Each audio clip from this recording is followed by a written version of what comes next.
ಆತ್ಮೀಯ 9ನೇ ತರಗತಿಯ ವಿದ್ಯಾರ್ಥಿಗಳೇ, ತಮಗೆಲ್ಲರಿಗೂ ನನ್ನ ಈಸಿ ಮ್ಯಾಥ್ಸ್ ಚಾನೆಲ್ಗೆ ಸ್ವಾಗತ. ಈ ವಿಡಿಯೋದಲ್ಲಿ ನಾವು ಬಹುಪದೋಕ್ತಿಗಳು ಅಧ್ಯಾಯ 2ರಲ್ಲಿ ಬರುವಂಥ ಅಭ್ಯಾಸ 2.1ರ ಎಲ್ಲ ಪ್ರಶ್ನೆಗಳನ್ನು ಬಿಡಿಸೋಣ.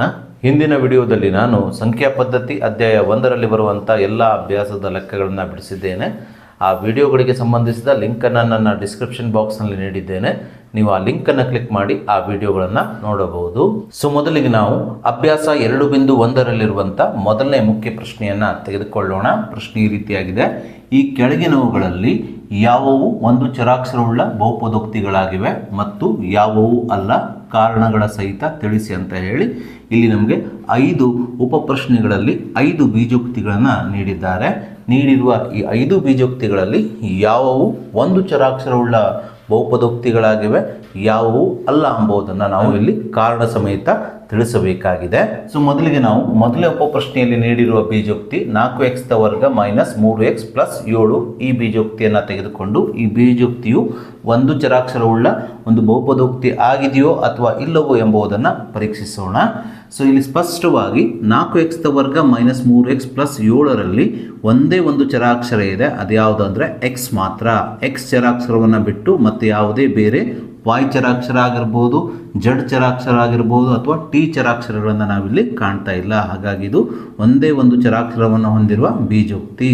ಜೊತೆಗೆ ಈ ಬೀಜೋಕ್ತಿಯ ಮೊದಲನೇ ಪದದಲ್ಲಿರುವ x ಚರಾಕ್ಷರದ ಘಾತ ಸೂಚಿ 2 ಆಗಿದ್ದರೆ, ಅಂದರೆ ಒಂದು ಪೂರ್ಣ ಸಂಖ್ಯೆ ಆಗಿದ್ದರೆ, ಎರಡನೇ ಪದದಲ್ಲಿರುವ x ಚರಾಕ್ಷರದ ಘಾತ ಇಲ್ಲಿ 1 ಆಗಿದೆ. ಅಂದರೆ ಇಲ್ಲಿ x ಘಾತ ಸೂಚಿಯಲ್ಲಿ ಯಾವುದೇ ಒಂದು ಸಂಖ್ಯೆ ಇಲ್ಲ ಅಂದರೆ ಅಲ್ಲಿ 1 ಇರುತ್ತದೆ. ಇಲ್ಲಿ ಒಂದು ಪೂರ್ಣ ಸಂಖ್ಯೆ ಆಗಿದೆ.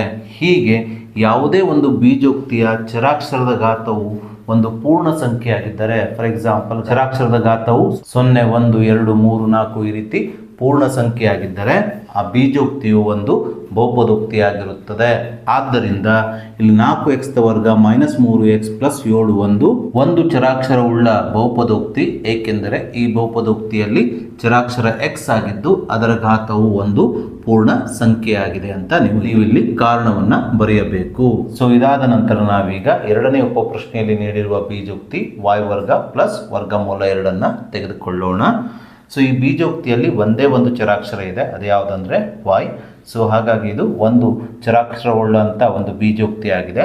ಜೊತೆಗೆ ಈ ಬೀಜೋಕ್ತಿಯಲ್ಲಿ y ಚರಾಕ್ಷರದ ಘಾತವು 2 ಆಗಿದೆ. ಅಂದರೆ ಇಲ್ಲಿ y ಚರಾಕ್ಷರದ ಘಾತವು ಒಂದು ಪೂರ್ಣ ಸಂಖ್ಯೆಯಾಗಿದೆ. ಹಾಗಾಗಿ ಇಲ್ಲಿ ಸ್ಪಷ್ಟವಾಗಿ y ವರ್ಗ ಪ್ಲಸ್ ವರ್ಗಮೂಲ 2 ಈ ಬೀಜೋಕ್ತಿಯು ಒಂದು ಚರಾಕ್ಷರವುಳ್ಳ ಬಹುಪದೋಕ್ತಿ, ಏಕೆಂದರೆ ಇಲ್ಲಿ ಚರಾಕ್ಷರ y ಆಗಿದ್ದು ಅದರ ಘಾತವು ಒಂದು ಪೂರ್ಣ ಸಂಖ್ಯೆಯಾಗಿದೆ ಎಂಬುದನ್ನು ಇಲ್ಲಿ ಕಾರಣವನ್ನು ನೀವು ಬರೆಯಬೇಕು. ಹಾಗೆ ನಾವೀಗ ಮೂರನೇ ಉಪಪ್ರಶ್ನೆಯಲ್ಲಿ ನೀಡಿರುವ ಬೀಜೋಕ್ತಿ 3 ವರ್ಗಮೂಲ t ಪ್ಲಸ್ t ವರ್ಗಮೂಲ 2 ತೆಗೆದುಕೊಂಡು ಇದು ಒಂದು ಚರಾಕ್ಷರವುಳ್ಳ ಒಂದು ಬಹುಪದೋಕ್ತಿ ಆಗಿದೆಯೋ ಅಥವಾ ಇಲ್ಲ ಎಂಬುದನ್ನು ಪರೀಕ್ಷೆ ಮಾಡೋಣ. ಈ ಬೀಜೋಕ್ತಿಯನ್ನು ನೀವು ಗಮನಿಸಿದಾಗ ಈ ಬೀಜೋಕ್ತಿಯ ಮೊದಲನೇ ಪದ 3 ವರ್ಗಮೂಲ t ಆಗಿದೆ. ಈ ವರ್ಗಮೂಲ t ಅನ್ನು ನಾವು ಇದರ ಘಾತಾಂಕ ರೂಪ t ದ ಘಾತಾಂಕ 2ನೇ 1 ಅಥವಾ t ದ ಘಾತಾಂಕ 1/2 ಆಗಿ ಬರೆಯಬಹುದು. ಇಲ್ಲಿ ಸ್ಪಷ್ಟವಾಗಿ ಈ ಬೀಜೋಕ್ತಿಯ ಚರಾಕ್ಷರ t ದ ಘಾತ ಸೂಚಿ ಒಂದು ಪೂರ್ಣ ಸಂಖ್ಯೆ ಆಗಿಲ್ಲ. t ದ ಘಾತ ಸೂಚಿ ಏನಿದೆ 1/2, ಈ 1/2 ಒಂದು ಪೂರ್ಣ ಸಂಖ್ಯೆ ಅಲ್ಲ. ಹಾಗಾಗಿ ಈ ಬೀಜೋಕ್ತಿಯ ಘಾತ ಸೂಚಿಯು ಒಂದು ಪೂರ್ಣ ಸಂಖ್ಯೆ ಆಗದೆ ಇರೋದ್ರಿಂದ ಇದೊಂದು ಬಹುಪದೋಕ್ತಿ ಆಗೋದೇ ಇಲ್ಲ. ಈ ಬೀಜೋಕ್ತಿಯು ಒಂದೇ ಒಂದು ಚರಾಕ್ಷರವನ್ನು ಹೊಂದಿದ್ದರೂ ಸಹ ಈ ಬೀಜೋಕ್ತಿಯು ಒಂದು ಬಹುಪದೋಕ್ತಿ ಆಗೋದಿಲ್ಲ. ಯಾಕಂದರೆ ಈ ಬೀಜೋಕ್ತಿಯ ಚರಾಕ್ಷರದ ಘಾತ ಸೂಚಿ ಏನಾಗಿಲ್ಲ, ಒಂದು ಪೂರ್ಣ ಸಂಖ್ಯೆ ಆಗಿಲ್ಲ. ಹಾಗಾಗಿ ಇಲ್ಲಿ ಸ್ಪಷ್ಟವಾಗಿ ನಾವೇನು ಹೇಳ್ಬೋದು, ಕೊಟ್ಟಂಥ ಬೀಜೋಕ್ತಿಯು ಒಂದು ಬಹುಪದೋಕ್ತಿ ಅಲ್ಲ. ಯಾಕಂದರೆ ಯಾವುದೇ ಒಂದು ಬೀಜೋಕ್ತಿಯು ಒಂದು ಬಹುಪದೋಕ್ತಿ ಆಗಿರಬೇಕಾದ್ರೆ ಆ ಚರಾಕ್ಷರದ ಘಾತ ಸೂಚಿ ಯಾವಾಗಲೂ ಏನಾಗಿರಬೇಕು, ಒಂದು ಪೂರ್ಣ ಸಂಖ್ಯೆ. ಅಂದರೆ 0, 1, 2, 3, 4, 5, 6 ಈ ರೀತಿ ಪೂರ್ಣ ಸಂಖ್ಯೆ ಆಗಿರಬೇಕು. ಆದರೆ ಕೊಟ್ಟಂಥ ಒಂದು ಬೀಜೋಕ್ತಿಯಲ್ಲಿ ಚರಾಕ್ಷರದ ಘಾತ ಏನಾಗಿಲ್ಲ, ಪೂರ್ಣ ಸಂಖ್ಯೆ ಆಗಿಲ್ಲ.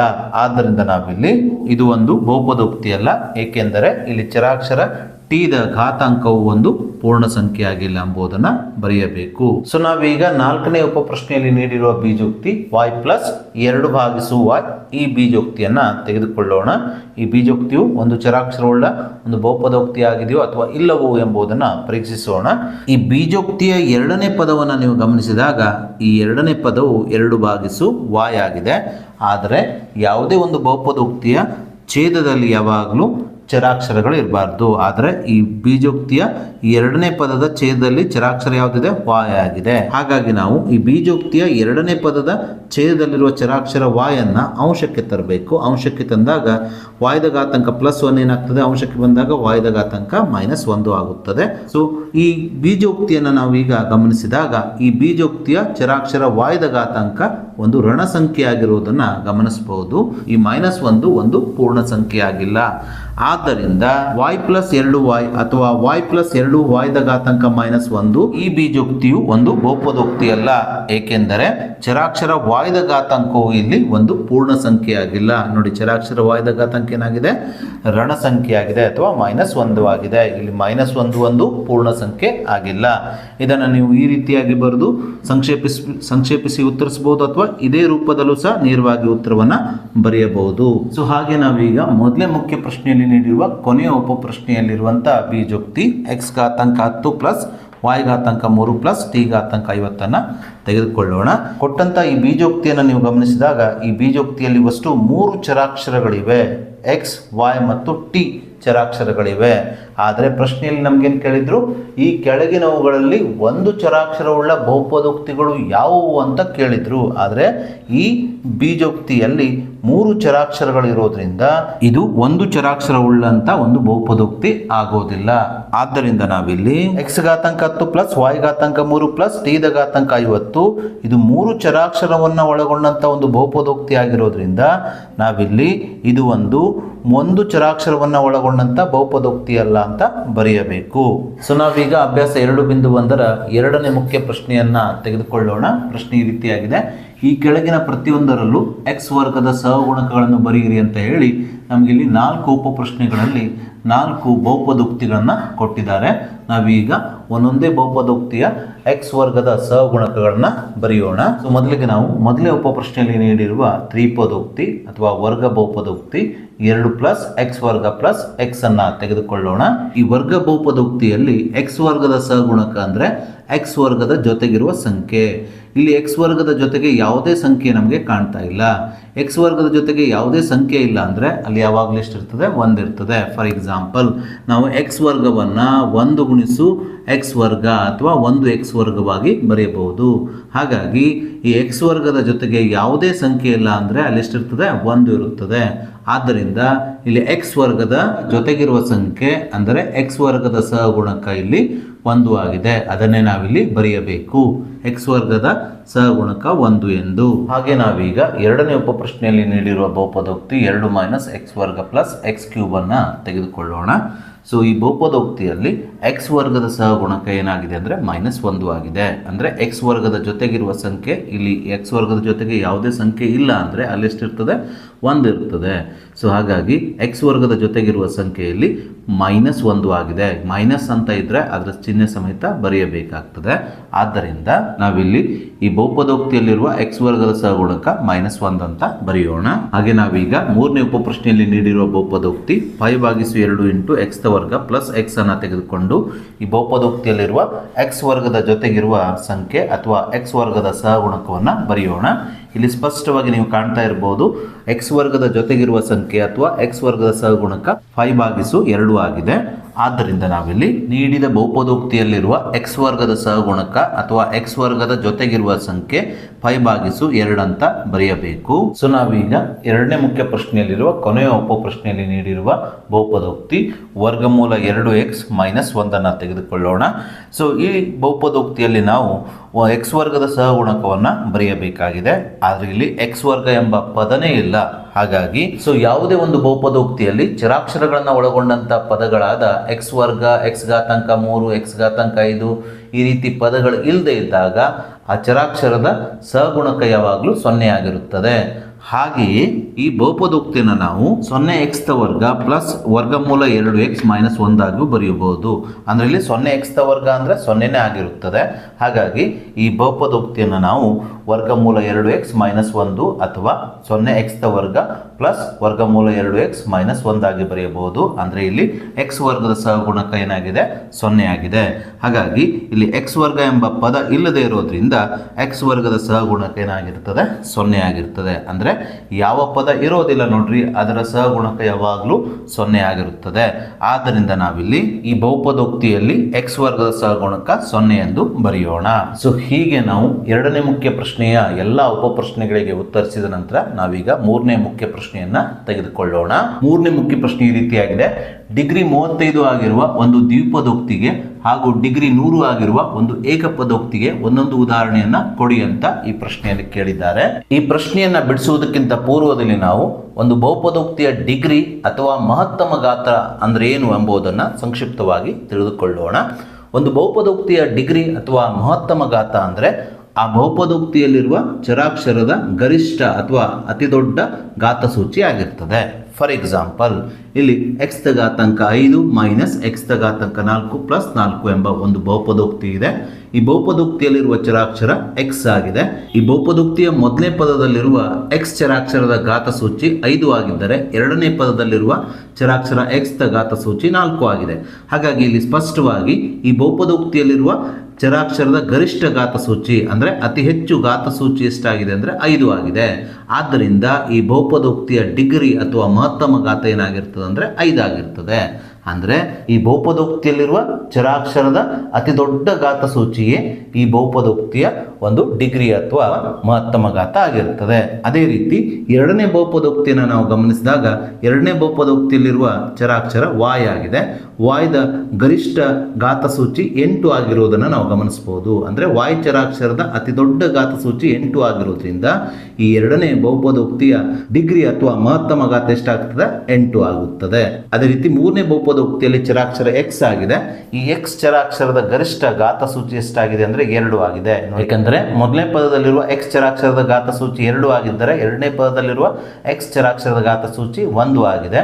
ಹಾಗಾಗಿ ಈ ಬಹುಪದೋಕ್ತಿಯಲ್ಲಿರುವ ಎಕ್ಸ್ ಚರಾಕ್ಷರದ ಗರಿಷ್ಠ ಅಂದರೆ ಅತಿ ದೊಡ್ಡ ಘಾತಸೂಚಿ 2 ಆಗಿರೋದ್ರಿಂದ ಈ ಬಹುಪದೋಕ್ತಿಯ ಡಿಗ್ರಿ ಅಥವಾ ಮಹತ್ತಮ ಘಾತ ಎಷ್ಟಾಗಿರ್ತದೆ ಅಂದರೆ 2 ಆಗಿರ್ತದೆ. ಸೊ ಹೀಗೆ ನಾವು ಒಂದು ಬಹುಪದೋಕ್ತಿಯ ಡಿಗ್ರಿ ಅಥವಾ ಮಹತ್ತಮ ಘಾತವನ್ನು ಯಾವ ರೀತಿ ಕಂಡುಹಿಡಿಯಬಹುದು ಎಂಬುದನ್ನು ತಿಳಿದುಕೊಂಡ ನಂತರ ನಾವೀಗ ಈ ಪ್ರಶ್ನೆಗೆ ಉತ್ತರಿಸೋಣ. ಸೊ ಮೊದಲಿಗೆ ನಾವು ಡಿಗ್ರಿ 35 ಆಗಿರುವ ಒಂದು ದ್ವಿಪದೋಕ್ತಿಗೆ ಒಂದು ಉದಾಹರಣೆಯನ್ನು ನೀಡೋಣ. ಡಿಗ್ರಿ 35 ಆಗಿರುವ ಒಂದು ದ್ವಿಪದೋಕ್ತಿಗೆ ನಾವು ಬಹಳಷ್ಟು ಉದಾಹರಣೆಗಳನ್ನು ನೀಡಬಹುದು. ಅದರಲ್ಲಿ ನಾವೀಗ ಒಂದು ಉದಾಹರಣೆಯನ್ನು ಪ್ರಶ್ನೆಯಲ್ಲಿ ಕೇಳಿದ್ದಾರೆ, ಅದನ್ನು ನೀಡೋಣ. ಸೊ ಡಿಗ್ರಿ 35 ಆಗಿರಬೇಕಾದ್ರೆ ಚರಾಕ್ಷರದ ಗರಿಷ್ಠ ಘಾತಸೂಚಿ ಎಷ್ಟಾಗಿರಬೇಕು 35 ಆಗಿರಬೇಕು. ಹಾಗಾಗಿ ಎಕ್ಸ್ ಘಾತಾಂಕ 35 ಅಂತ ಬರೆದುಕೊಂಡಿದ್ದೇನೆ. ಇದು ದ್ವಿಪದೋಕ್ತಿ ಆಗಿರಬೇಕಾಗಿದ್ದರಿಂದ ಮತ್ತೊಂದು ಪದವನ್ನು ನಾವಿಲ್ಲಿ ಬರೆಯಬೇಕು. ಅದಕ್ಕಾಗಿ ಪ್ಲಸ್ ಅಥವಾ ಮೈನಸ್ ಹಾಕ್ಕೊಂಡು ಯಾವುದಾದ್ರೂ ಒಂದು ಪದವನ್ನು ನೀವು ಬರೆದ್ರೆ ಸಾಕಾಗ್ತದೆ. ಪ್ಲಸ್ 2 ಆಗಿರ್ಬೋದು ಅಥವಾ ಪ್ಲಸ್ ಎಕ್ಸ್ ಆಗಿರ್ಬೋದು, ಮೈನಸ್ ಎಕ್ಸ್ ಆಗಿರ್ಬೋದು, ಮೈನಸ್ 2x ಈ ರೀತಿ ಯಾವುದೇ ಪದವನ್ನು ಬರೀಬಹುದು. ಇದೇ ರೀತಿ ನೀವು 2x ಘಾತಾಂಕ 35 ಮೈನಸ್ ಎಕ್ಸ್ ಘಾತಾಂಕ 2 ಪ್ಲಸ್ ಎಕ್ಸ್ ದ ಘಾತಾಂಕ 35 ಈ ರೀತಿ ಅನಂತ ಉದಾಹರಣೆಗಳನ್ನು ಡಿಗ್ರಿ 35 ಆಗಿರುವ ಒಂದು ದ್ವಿಪದೋಕ್ತಿಗೆ ಉದಾಹರಣೆಯಾಗಿ ನೀಡಬಹುದು. ಹಾಗೆ ಮುಂದುವರೆದ ಪ್ರಶ್ನೆಯಲ್ಲಿ ಡಿಗ್ರಿ 100 ಆಗಿರುವ ಒಂದು ಏಕಪದೋಕ್ತಿಗೆ ಒಂದು ಉದಾಹರಣೆಯನ್ನ ನೀಡಿ ಅಂತ ಹೇಳಿದ್ದಾರೆ. ಸೊ ಡಿಗ್ರಿ 100 ಆಗಿರುವ ಒಂದು ಏಕಪದೋಕ್ತಿಗೆ ನಾವು ಅನಂತ ಉದಾಹರಣೆಗಳನ್ನು ನೀಡಬಹುದು. ಅದರಲ್ಲಿ ಯಾವುದಾದ್ರೂ ಒಂದು ಉದಾಹರಣೆಯನ್ನು ನಾವೀಗ ನೀಡೋಣ. ಸೊ ಇಲ್ಲಿ ನಾವು ಚರಾಕ್ಷರವನ್ನು ಎಕ್ಸ್ ಆಗಿ ತೆಗೆದುಕೊಳ್ಬೇಕಂತೇನಿಲ್ಲ, ವಾಯ್ ಆಗಿ ತೆಗೆದುಕೊಳ್ಬೋದು, ಜೆಡ್ ಆಗಿಯೂ ಸಹ ತೆಗೆದುಕೊಳ್ಬೋದು ಅಥವಾ ಟಿ ಆಗು ಚರಾಕ್ಷರವನ್ನು ತೆಗೆದುಕೊಳ್ಬೋದು. ನಾನು ಇಲ್ಲಿ ವಾಯ್ ಚರಾಕ್ಷರವನ್ನು ತೆಗೆದುಕೊಳ್ತಾ ಇದ್ದೇನೆ. ವಾಯ್ದ ಘಾತಾಂಕ ಡಿಗ್ರಿ ಎಷ್ಟಾಗಿರ್ಬೇಕ್ರಿ 100 ಆಗಿರಬೇಕು. ಹಾಗಾಗಿ ವಾಯ್ದ ಘಾತಾಂಕ 100 ಆಗಿ ಬರೆದುಕೊಂಡ್ರೆ ಇದೊಂದು ಡಿಗ್ರಿ 100 ಆಗಿರುವ ಒಂದು ಏಕಪದೋಕ್ತಿ ಆಗ್ತದೆ. ಸೊ ಅಥವಾ ನೀವು ಈ ರೀತಿಯಾಗಿ ಬರಿಬೋದು, 2x ದ ಘಾತಾಂಕ 100 ಅಂತಲೂ ಬರಿಬೋದು. ಇದು ಸಹ ಡಿಗ್ರಿ 100 ಆಗಿರುವ ಒಂದು ಏಕಪದೋಕ್ತಿ. ಅಥವಾ ಮೈನಸ್ 3 z ದ ಘಾತಾಂಕ 100 ಅಂತಲೂ ಬರಿಬೋದು. ಇದು ಸಹ ಡಿಗ್ರಿ 100 ಆಗಿರುವ ಒಂದು ಏಕಪದೋಕ್ತಿ. ಈ ರೀತಿ ಅನಂತ ಅಂದರೆ ಬಹಳಷ್ಟು ಉದಾಹರಣೆಗಳನ್ನು ಡಿಗ್ರಿ 100 ಆಗಿರುವ ಒಂದು ಏಕಪದೋಕ್ತಿಗೆ ನೀವು ನೀಡಬಹುದು. ಇಲ್ಲಿ ನಾನು ನೀಡಿರುವ ಉದಾಹರಣೆ ಅಂದರೆ ವಾಯ್ದ ಘಾತಾಂಕ 100. ಸೊ ಹೀಗೆ ನಾವು ಮೂರನೇ ಪ್ರಶ್ನೆಗೆ ಉತ್ತರಿಸಿದ ನಂತರ ನಾವೀಗ ನಾಲ್ಕನೇ ಪ್ರಶ್ನೆಯನ್ನು ತೆಗೆದುಕೊಳ್ಳೋಣ. ನಾಲ್ಕನೇ ಪ್ರಶ್ನೆ ಈ ರೀತಿಯಾಗಿದೆ. ಈ ಕೆಳಗಿನ ಪ್ರತಿಯೊಂದು ಬಹುಪದೋಕ್ತಿಯ ಡಿಗ್ರಿಯನ್ನು ಬರೆಯಿರಿ ಅಂತ ಹೇಳಿ ನಮಗೆ ಇಲ್ಲಿ 4 ಉಪಪ್ರಶ್ನೆಗಳಲ್ಲಿ 4 ಬಹುಪದೋಕ್ತಿಗಳನ್ನು ನೀಡಿದ್ದಾರೆ. ನಾವೀಗ ಒಂದೊಂದೇ ಬಹುಪದೋಕ್ತಿಯನ್ನು ತೆಗೆದುಕೊಂಡು ಅದರ ಡಿಗ್ರಿಯನ್ನು ಬರೆಯೋಣ. ಸೊ ಮೊದಲಿಗೆ ನಾವು ಮೊದಲನೇ ಉಪಪ್ರಶ್ನೆಯಲ್ಲಿ ನೀಡಿರುವ ಬಹುಪದೋಕ್ತಿ 5x ದ ಘನ ಪ್ಲಸ್ 4x ದ ವರ್ಗ ಪ್ಲಸ್ 7x ಅನ್ನು ತೆಗೆದುಕೊಳ್ಳೋಣ. ತೆಗೆದುಕೊಳ್ಳೋಣ.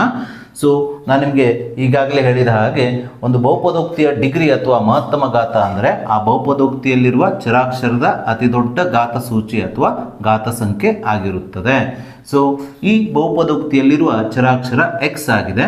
ಈ ಮೊದಲನೇ ಪದದಲ್ಲಿರುವ ಎಕ್ಸ್ ಚರಾಕ್ಷರದ ಘಾತ ಸೂಚಿ 3 ಆಗಿದ್ದರೆ ಎರಡನೇ ಪದದಲ್ಲಿರುವ ಎಕ್ಸ್ ಚರಾಕ್ಷರದ ಘಾತ ಸೂಚಿ 2 ಆಗಿದೆ. ಮೂರನೇ ಪದದಲ್ಲಿರುವ ಎಕ್ಸ್ ಚರಾಕ್ಷರದ ಘಾತ ಸೂಚಿ 1 ಆಗಿದೆ.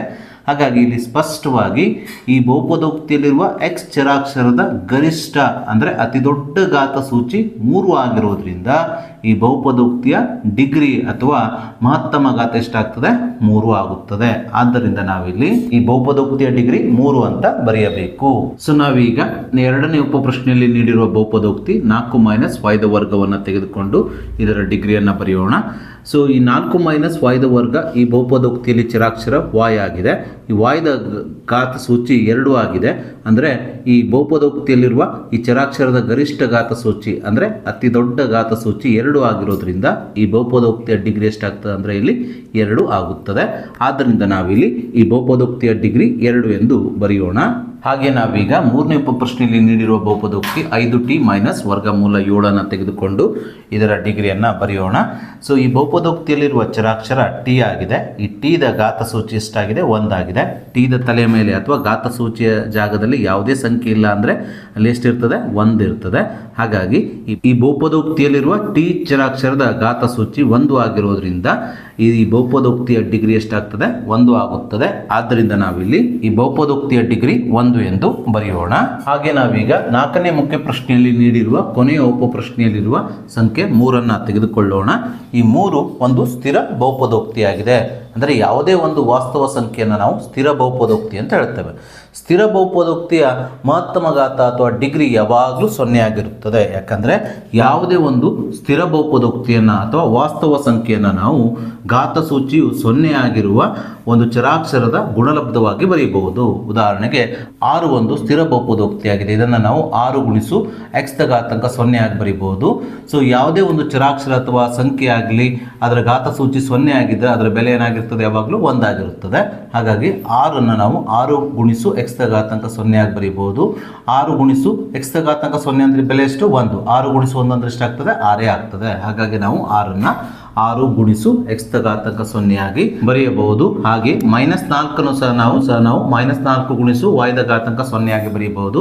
ಇಲ್ಲಿ ನಾನು ತೆಗೆದುಕೊಂಡ ಚರಾಕ್ಷರ y ಆಗಿದೆ. ಈ ರೀತಿ ಯಾವುದೇ ಒಂದು ಚರಾಕ್ಷರವನ್ನು ನೀವು ತೆಗೆದುಕೊಂಡು ಅದರ ಘಾತಾಂಕ 0 ಬರೆದುಕೊಂಡು ಈ ವಾಸ್ತವ ಸಂಖ್ಯೆಗೆ ಅದರ ಗುಣಲಬ್ಧವಾಗಿ ಅದರ ಜೊತೆಗೆ ಬರೆಯಬೇಕು. ಸೊ -4 ನಾವು -4 ಗುಣಿಸು y ದ ಘಾತಾಂಕ 0 ಆಗಿ ಬರೆದಾಗ ಇದು -4 ಆಗುತ್ತದೆ. ಯಾಕಂದರೆ -4 ಗುಣಿಸು y ದ ಘಾತಾಂಕ 0 ಅಂದರೆ 1 ಆಗುತ್ತದೆ. -4 ಗುಣಿಸು 1 ಅಂದರೆ -4 ಆಗುತ್ತದೆ. ಹಾಗೆ 2 ನಾವು 2 ಗುಣಿಸು z ದ ಘಾತಾಂಕ 0 ಆಗಿ 3 ಗುಣಿಸು t ದ ಘಾತಾಂಕ 0 ಆಗಿ ಬರೀಬಹುದು. ಅಂದರೆ ಈಗಾಗಲೇ ನಾನು ಹೇಳಿದ ಹಾಗೆ ಯಾವುದೇ ಒಂದು ಸ್ಥಿರ ಬಹುಪದೋಕ್ತಿ ಅಥವಾ ವಾಸ್ತವ ಸಂಖ್ಯೆಯನ್ನು ಘಾತ ಸೂಚಿ 0 ಆಗಿರುವ ಒಂದು ಚರಾಕ್ಷರದ ಗುಣಲಬ್ಧವಾಗಿ ಅದನ್ನು ವ್ಯಕ್ತಪಡಿಸಬಹುದು. ಹಾಗಾಗಿ ಇಲ್ಲಿ ಸ್ಪಷ್ಟವಾಗಿ ಯಾವುದೇ ಒಂದು ಸ್ಥಿರ ಬಹುಪದೋಕ್ತಿ ಅಥವಾ ವಾಸ್ತವ ಸಂಖ್ಯೆಯ ಡಿಗ್ರಿ ಅಥವಾ ಮಹತ್ತಮ ಘಾತ ಯಾವಾಗಲೂ ಏನಾಗಿರ್ತದೆ? 0 ಆಗಿರ್ತದೆ. ಯಾಕಂದ್ರೆ ಇದರ ಜೊತೆಗಿರುವ ಚರಾಕ್ಷರದ ಘಾತ ಸೂಚಿ ಏನಾಗಿರ್ಬೇಕ್ರಿ? 0 ಆಗಿರಬೇಕು. ಹಾಗಾಗಿ ಇಲ್ಲಿ 3 ಒಂದು ಸ್ಥಿರ ಬಹುಪದೋಕ್ತಿಯಾಗಿದೆ. ಈ ಸ್ಥಿರ ಬಹುಪದೋಕ್ತಿಯ ಮಹತ್ತಮ ಘಾತ ಅಥವಾ ಡಿಗ್ರಿ ಯಾವಾಗಲೂ ಏನಾಗಿರ್ತದೆ? 0 ಆಗಿರ್ತದೆ. ಈ 3 ನಾವು 3 ಗುಣಿಸು ಎಕ್ಸ್ ದ ಘಾತಾಂಕ 0 ಅಥವಾ 3 ಗುಣಿಸು ಟಿ ದ ಘಾತಾಂಕ 0 ಅಥವಾ 3 ಗುಣಿಸು z ದ ಘಾತಾಂಕ 0 ಅಥವಾ 3 ಗುಣಿಸು y ದ ಘಾತಾಂಕ 0 ಆಗಿ ಬರೀಬಹುದು. ಹಾಗಾಗಿ ಇಲ್ಲಿ ಚರಾಕ್ಷರದ ಘಾತ ಸೂಚಿ 0 ಆಗುವುದರಿಂದ ಇಲ್ಲಿ ವಾಸ್ತವ ಸಂಖ್ಯೆ ಅಥವಾ ಸ್ಥಿರ ಬಹುಪದೋಕ್ತಿ 3ರ ಡಿಗ್ರಿಯು 0 ಆಗುತ್ತದೆ. ಸೊ ಹೀಗೆ ನಾವು 4ನೇ ಮುಖ್ಯ ಪ್ರಶ್ನೆಯನ್ನ ತೆಗೆದುಕೊಂಡು ಇದಕ್ಕೆ ಉತ್ತರವನ್ನು ಕಂಡುಹಿಡಿದ ನಂತರ ಸೊ ನಾವೀಗ ಅಭ್ಯಾಸ 2.1ರ ಕೊನೆಯ ಪ್ರಶ್ನೆ 5ನೇ ಪ್ರಶ್ನೆಯನ್ನು ತೆಗೆದುಕೊಳ್ಳೋಣ. ಈ ಕೆಳಗಿನವುಗಳನ್ನು ರೇಖಾತ್ಮಕ ವರ್ಗ ಮತ್ತು ಘನ ಬಹುಪದೋಕ್ತಿಗಳಾಗಿ ವರ್ಗೀಕರಿಸಿ ಅಂತ ಹೇಳಿ ನಮಗೆ ಇಲ್ಲಿ 7 ಉಪಪ್ರಶ್ನೆಗಳಲ್ಲಿ 7 ಬಹುಪದೋಕ್ತಿಗಳನ್ನು ನೀಡಿದ್ದಾರೆ. ನಾವಿಲ್ಲಿ ನೀಡಿದಂಥ ಈ ಬಹುಪದೋಕ್ತಿಗಳನ್ನು ರೇಖಾತ್ಮಕ ವರ್ಗ ಮತ್ತು ಘನ ಬಹುಪದೋಕ್ತಿಗಳಾಗಿ ವರ್ಗೀಕರಿಸಿ ಬರೆಯಬೇಕು. ಸೊ ಈ ಪ್ರಶ್ನೆಯನ್ನು ಬಿಡಿಸುವುದಕ್ಕಿಂತ ಪೂರ್ವದಲ್ಲಿ ನಾವು ರೇಖಾತ್ಮಕ ಬಹುಪದೋಕ್ತಿ, ವರ್ಗ ಬಹುಪದೋಕ್ತಿ ಮತ್ತು ಘನ ಬಹುಪದೋಕ್ತಿಗಳೆಂದರೇನೆಂಬುದನ್ನು ಸಂಕ್ಷಿಪ್ತವಾಗಿ ತಿಳಿದುಕೊಳ್ಳೋಣ. ಸೊ ರೇಖಾತ್ಮಕ ಬಹುಪದೋಕ್ತಿ ಅಂದರೆ ಒಂದು ಬಹುಪದೋಕ್ತಿಯ ಡಿಗ್ರಿ 1 ಆಗಿದ್ದರೆ ಅದನ್ನು ರೇಖಾತ್ಮಕ ಬಹುಪದೋಕ್ತಿ ಅಂತ ಕರೀತಾರೆ. ಅಂದರೆ ಒಂದು ಬಹುಪದೋಕ್ತಿಯಲ್ಲಿರುವ ಚರಾಕ್ಷರದ ಗರಿಷ್ಠಘಾತ 1 ಆಗಿದ್ದರೆ ಅದನ್ನು ರೇಖಾತ್ಮಕ ಬಹುಪದೋಕ್ತಿ ಅಂತ ಕರೀತಾರೆ. ವರ್ಗ ಬಹುಪದೋಕ್ತಿ ಅಂದರೆ ಒಂದು ಬಹುಪದೋಕ್ತಿಯ ಡಿಗ್ರಿ 2 ಆಗಿದ್ದರೆ ಅಥವಾ ಆ ಬಹುಪದೋಕ್ತಿಯಲ್ಲಿರುವ ಚರಾಕ್ಷರದ ಗರಿಷ್ಠ ಘಾತ ಅಂದರೆ ಅತಿ ದೊಡ್ಡ ಘಾತ 2 ಆಗಿದ್ದರೆ ಅದನ್ನು ವರ್ಗ ಬಹುಪದೋಕ್ತಿ ಅಂತ ಕರೀತಾರೆ. ಅದೇ ರೀತಿ ಘನ ಬಹುಪದೋಕ್ತಿ ಅಂದರೆ ಒಂದು ಬಹುಪದೋಕ್ತಿಯ ಡಿಗ್ರಿ 3 ಆಗಿದ್ದಾರೆ ಅಥವಾ ಆ ಬಹುಪದೋಕ್ತಿಯಲ್ಲಿರುವ ಚರಾಕ್ಷರದ ಗರಿಷ್ಠ ಘಾತ ಅತಿ ದೊಡ್ಡ ಘಾತ 3 ಆಗಿದ್ದರೆ ಅದನ್ನು ಘನ ಬಹುಪದೋಕ್ತಿ ಅಂತ ಕರೀತಾರೆ. ಸೊ ಇಷ್ಟು ಅಂಶವನ್ನು ತಿಳಿದುಕೊಂಡ ನಂತರ ನಾವೀಗ ಈ ಪ್ರಶ್ನೆಗೆ ಉತ್ತರಿಸೋಣ. ಸೊ ಮೊದಲಿಗೆ ನಾವು ಕೊಟ್ಟಂತ ಬಹುಪದೋಕ್ತಿಗಳಲ್ಲಿ ರೇಖಾತ್ಮಕ ಬಹುಪದೋಕ್ತಿಗಳು ಯಾವುವು ಎಂಬುದನ್ನು ಬರೆಯೋಣ. ಈಗಾಗಲೇ ನಿಮಗೆ ಹೇಳಿದ ಹಾಗೆ ರೇಖಾತ್ಮಕ ಬಹುಪದೋಕ್ತಿ ಅಂದರೆ ಡಿಗ್ರಿ 1 ಆಗಿರುವ ಒಂದು ಬಹುಪದೋಕ್ತಿ ಆಗಿದೆ. ಅಂದರೆ ಕೊಟ್ಟಂತ ಬಹುಪದೋಕ್ತಿಯಲ್ಲಿರುವ ಚರಾಕ್ಷರದ ಗರಿಷ್ಠ ಘಾತ 1 ಆಗಿರುವಂತ ಒಂದು ಬಹುಪದೋಕ್ತಿ ಆಗಿದೆ. ಸೊ ಇಲ್ಲಿ ನೀಡಿರುವ ಬಹುಪದೋಕ್ತಿಗಳಲ್ಲಿ ಉಪಪ್ರಶ್ನೆ 4ರಲ್ಲಿ ನೀಡಿರುವಂಥ 1+x ಬಹುಪದೋಕ್ತಿಯ ಡಿಗ್ರಿ ಏನಾಗಿದೆ 1 ಆಗಿದೆ. ಹಾಗಾಗಿ ಇದು ರೇಖಾತ್ಮಕ ಬಹುಪದೋಕ್ತಿ ಆಗಿದೆ.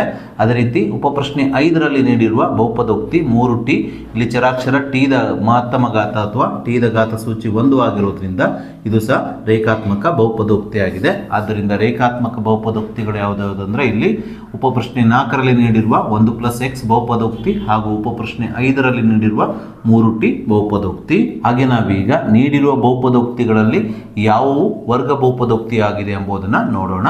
ವರ್ಗ ಬಹುಪದೋಕ್ತಿ ಅಂದರೆ ಒಂದು ಬಹುಪದೋಕ್ತಿಯ ಡಿಗ್ರಿ ಅಥವಾ ಮಹತ್ತಮ ಘಾತ ಏನಾಗಿರ್ಬೇಕಂದ್ರೆ 2 ಆಗಿರಬೇಕು. ಅಂದರೆ ಆ ಬಹುಪದೋಕ್ತಿಯಲ್ಲಿರುವ ಚರಾಕ್ಷರದ ಅತಿ ದೊಡ್ಡ ಘಾತ ಏನಾಗಿರ್ಬೇಕಂದ್ರೆ 2 ಆಗಿರಬೇಕು. ಸೊ ಇಲ್ಲಿ ನೀಡಿರುವ ಬಹುಪದೋಕ್ತಿಗಳಲ್ಲಿ ಚರಾಕ್ಷರದ ಗರಿಷ್ಠ ಘಾತ 2 ಆಗಿರುವ ಬಹುಪದೋಕ್ತಿ ಅಥವಾ ಡಿಗ್ರಿ 2 ಆಗಿರುವ ಬಹುಪದೋಕ್ತಿಗಳೆಂದರೆ ಅದು ಉಪಪ್ರಶ್ನೆ 1ರಲ್ಲಿ ನೀಡಿರುವ x ವರ್ಗ ಪ್ಲಸ್ x ಈ ಬಹುಪದೋಕ್ತಿ. ಈ ಬಹುಪದೋಕ್ತಿಯಲ್ಲಿ ಚರಾಕ್ಷರ x ದ ಗರಿಷ್ಠ ಘಾತ ಎಷ್ಟಿದೆ 2 ಇದೆ. ಹಾಗಾಗಿ ಇದರ ಡಿಗ್ರಿ ಎಷ್ಟಿದೆ 2 ಆಗಿದೆ. ಹಾಗಾಗಿ ಇದೊಂದು ವರ್ಗ ಬಹುಪದೋಕ್ತಿ ಆಗಿದೆ. ಆದ್ದರಿಂದ ವರ್ಗ ಬಹುಪದೋಕ್ತಿಯ ಮುಂದೆ ನಾವು ಉಪಪ್ರಶ್ನೆ 1ಅನ್ನು ಬರೆದು ಅದರ ಬಹುಪದೋಕ್ತಿಯನ್ನು ಬರೆಯಬೇಕು. ಹಾಗೆ ಮುಂದುವರೆದು ಉಪಪ್ರಶ್ನೆ 3ರಲ್ಲಿ ನೀಡಿರುವಂಥ y ಚರಾಕ್ಷರವನ್ನು ಒಳಗೊಂಡಂಥ ಬಹುಪದೋಕ್ತಿ y plus y the ವರ್ಗ ಪ್ಲಸ್ 4. ಈ ಬಹುಪದೋಕ್ತಿಯಲ್ಲಿ ಚರಾಕ್ಷರ y ದ ಗರಿಷ್ಠ ಘಾತ ಅಥವಾ ಘಾತ ಸೂಚಿ ಅತಿ ದೊಡ್ಡ ಘಾತ ಸೂಚಿ ಎಷ್ಟಾಗಿದೆ 2 ಆಗಿದೆ. ಹಾಗಾಗಿ ಈ ಬಹುಪದೋಕ್ತಿಯ ಡಿಗ್ರಿ ಎಷ್ಟಾಗಿದೆ 2 ಆಗಿದೆ. ಬಹುಪದೋಕ್ತಿಯ ಡಿಗ್ರಿ 2 ಆಗಿದ್ರೆ ಅದು ಯಾವ ಬಹುಪದೋಕ್ತಿ ಆಗಿರ್ತದೆ ವರ್ಗ ಬಹುಪದೋಕ್ತಿ ಆಗಿರೋದ್ರಿಂದ ಇಲ್ಲಿ ವರ್ಗ ಬಹುಪದೋಕ್ತಿಯ ಜಾಗದಲ್ಲಿ ನಾವು ಉಪಪ್ರಶ್ನೆ 3ರಲ್ಲಿ ನೀಡಿರುವಂಥ ಬಹುಪದೋಕ್ತಿ y ಪ್ಲಸ್ y ದ ವರ್ಗ ಪ್ಲಸ್ 4ಅನ್ನು ಬರೆದುಕೊಳ್ಳೋಣ. ಹಾಗೆ ಉಪಪ್ರಶ್ನೆ 6ರಲ್ಲಿ ನೀಡಿರುವಂಥ ಬಹುಪದೋಕ್ತಿ r ದ ವರ್ಗದ ಘಾತ ಗರಿಷ್ಠ ಘಾತ ಎಷ್ಟಿದೆ 2 ಇದೆ. ಹಾಗಾಗಿ ಇದರ ಡಿಗ್ರಿ ಎಷ್ಟಿದೆ 2 ಆಗಿದೆ. ಸೊ ಆದ್ದರಿಂದ ಉಪಪ್ರಶ್ನೆ 6ರಲ್ಲಿ ನೀಡಿರುವಂಥ ಬಹುಪದೋಕ್ತಿ r ದ ವರ್ಗವು ಸಹ ಒಂದು ವರ್ಗ ಬಹುಪದೋಕ್ತಿ ಆಗಿದೆ. ಹೀಗೆ ನೀಡಿದಂಥ ಬಹುಪದೋಕ್ತಿಗಳಲ್ಲಿ ವರ್ಗ ಬಹುಪದೋಕ್ತಿಗಳು ಯಾವುದಾದಂದ್ರೆ ಉಪಪ್ರಶ್ನೆ 1ರಲ್ಲಿ ನೀಡಿರುವ x ವರ್ಗ ಪ್ಲಸ್ x, ಹಾಗೆ ಉಪಪ್ರಶ್ನೆ 3ರಲ್ಲಿ ನೀಡಿರುವಂಥ ಡಿಗ್ರಿ 2ಅನ್ನು ಹೊಂದಿರುವಂಥ ಒಂದು ಬಹುಪದೋಕ್ತಿ y ಪ್ಲಸ್ y ದ ವರ್ಗ ಪ್ಲಸ್ 4. ಹಾಗೆ ಉಪಪ್ರಶ್ನೆ 6ರಲ್ಲಿ ನೀಡಿರುವಂಥ ಬಹುಪದೋಕ್ತಿ r ದ ವರ್ಗವಾಗಿದೆ. ಸೊ ಇದೇ ರೀತಿ ನಾವೀಗ ನೀಡಿದಂಥ ಬಹುಪದೋಕ್ತಿಯಲ್ಲಿರುವಂಥ ಘನ ಬಹುಪದೋಕ್ತಿಯನ್ನು ಬರೆಯೋಣ. ಘನ ಬಹುಪದೋಕ್ತಿ ಅಂದರೆ ಒಂದು ಬಹುಪದೋಕ್ತಿಯ ಡಿಗ್ರಿ 3 ಆಗಿದ್ದರೆ ಆ ಬಹುಪದೋಕ್ತಿಯನ್ನು ನಾವು ಘನ ಬಹುಪದೋಕ್ತಿ ಎಂದು ಕರೆಯುತ್ತೇವೆ. ಅಂದರೆ ಆ ಬಹುಪದೋಕ್ತಿಯಲ್ಲಿರುವ ಚರಾಕ್ಷರದ ಗರಿಷ್ಠ ಘಾತ 3 ಆಗಿದ್ದರೆ ಆ ಬಹುಪದೋಕ್ತಿಯನ್ನು ನಾವು ಘನ ಬಹುಪದೋಕ್ತಿ ಅಂತ ಕರೀತೇವೆ. ಸೊ ನೀಡಿದಂಥ ಬಹುಪದೋಕ್ತಿಯಲ್ಲಿ ಚರಾಕ್ಷರದ ಗರಿಷ್ಠ ಘಾತ 3 ಆಗಿರುವ ಬಹುಪದೋಕ್ತಿಗಳೆಂದರೆ ಉಪಪ್ರಶ್ನೆ 2ರಲ್ಲಿ ನೀಡಿರುವ ಬಹುಪದೋಕ್ತಿ x ಮೈನಸ್ x ದ ಘಾತಾಂಕ 3. ಯಾಕಂದರೆ ಇಲ್ಲಿ ಚರಾಕ್ಷರ x ದ ಗರಿಷ್ಠ ಘಾತ 3 ಆಗಿದೆ ಅಥವಾ ಈ ಬಹುಪದೋಕ್ತಿಯ ಡಿಗ್ರಿ 3 ಆಗಿರೋದ್ರಿಂದ ಯಾವ ಬಹುಪದೋಕ್ತಿಯ ಡಿಗ್ರಿ 3 ಆಗಿರುತ್ತದಲ್ಲ ಅದು ಘನ ಬಹುಪದೋಕ್ತಿ ಆಗುತ್ತದೆ. ಹಾಗಾಗಿ ಉಪಪ್ರಶ್ನೆ 2ರಲ್ಲಿ ನೀಡಿರುವಂಥ ಬಹುಪದೋಕ್ತಿ x ಮೈನಸ್ x ದ ಘನ ಇದೊಂದು ಘನ ಬಹುಪದೋಕ್ತಿ ಆಗಿದೆ. ಹಾಗೆ ಉಪಪ್ರಶ್ನೆ 7ರಲ್ಲಿ ನೀಡಿರುವಂಥ 7 ಮೈನಸ್ x ಘನ ಇದು ಸಹ ಒಂದು ಘನ ಬಹುಪದೋಕ್ತಿ ಆಗಿದೆ. ಯಾಕಂದರೆ ಇಲ್ಲಿ ಚರಾಕ್ಷರದ ಗರಿಷ್ಠ ಘಾತ ಅಥವಾ ಘಾತ ಸೂಚಿ ಎಷ್ಟಾಗಿದೆ ಅಂದರೆ 3 ಆಗಿದೆ. ಆದ್ದರಿಂದ ಈ ಬಹುಪದೋಕ್ತಿಯ ಡಿಗ್ರಿ 3 ಆಗಿರೋದ್ರಿಂದ ಇದು ಸಹ ಘನ ಬಹುಪದೋಕ್ತಿಯಾಗಿದೆ. ಹೀಗೆ ನಾವು ಅಭ್ಯಾಸ 2.1ರ ಎಲ್ಲ ಪ್ರಶ್ನೆಗಳನ್ನು ಬಿಡಿಸಿದ್ದೇವೆ. ಸೊ ಈ ವಿಡಿಯೋ ನಿಮಗೆ ಇಷ್ಟ ಆದರೆ ಲೈಕ್ ಮಾಡಿ, ಶೇರ್ ಮಾಡಿ ಮತ್ತು ಸಬ್ಸ್ಕ್ರೈಬ್ ಮಾಡಿ ಅಂತ ಹೇಳ್ತಾ ಈ ವಿಡಿಯೋನ ಇಲ್ಲಿಗೆ ಮುಗಿಸ್ತಾ ಇದ್ದೇನೆ. ಥ್ಯಾಂಕ್ ಯು, ಧನ್ಯವಾದಗಳು.